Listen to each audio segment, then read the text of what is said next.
A bird's eye view of paradise, the crystal blue waters and lush vegetation of Los Aitices National Park in the Dominican Republic. The last remaining stronghold of the Ridgway's hawk, a bird once found commonly throughout the island, but now confined to this single forest preserve.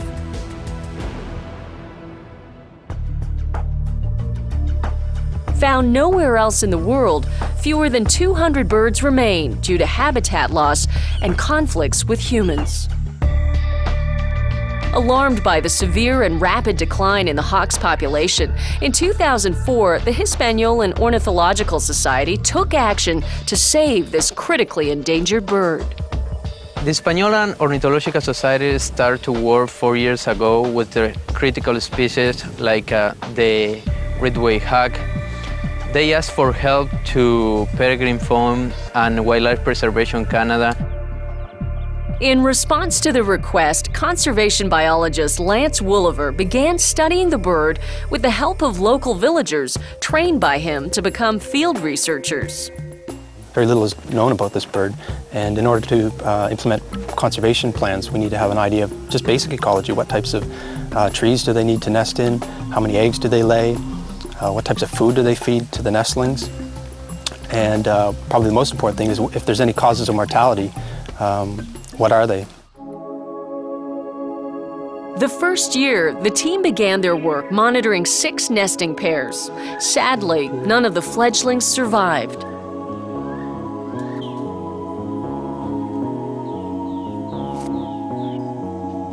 Undaunted, Lance and his team resumed work the following year, banding birds and monitoring over 20 nests.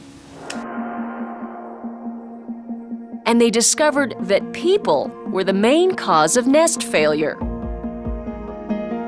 Dwindling forests mean that the hawks have to live in close proximity to people, and because of a false reputation as a fierce chicken hunter, villagers often target the hawk. Concerned conservationists launched an innovative program to educate Dominicans about the Ridgway's hawk. But there's also been an excellent series of community education programs and awareness programs carried out by the Peregrine Fund and the Hispaniolan Ornithological Society. And they carry out theaters. And we've noticed quite a positive improvement here with awareness. And people are genuinely excited now about having the hawks in the area. Villagers learned that far from being a detriment to their livelihood, the hawks could actually help them out. Small mixed crop farms can provide hunting areas for the hawks, and in turn, the hawks prey not on chickens, but on reptiles and on rats, which destroy crops.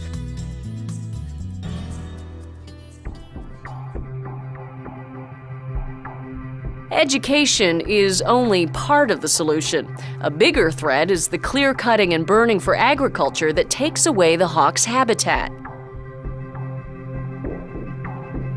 The team's research shows that one solution may be protecting hilltop forests. This can provide more than enough food for the hawks without prohibiting farming in the valleys below. Still, more needs to be done. Researchers continue their fieldwork, capturing birds to examine their health and conducting genetic studies. To date, the team has banded dozens of hawks and monitored more than 100 nest attempts.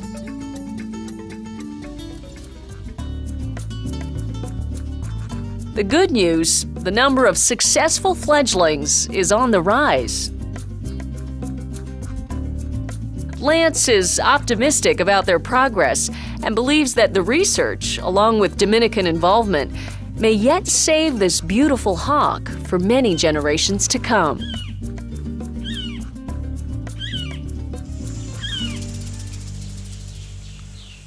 Sponsored by National Geographic Mission Programs, taking science and exploration into the new millennium.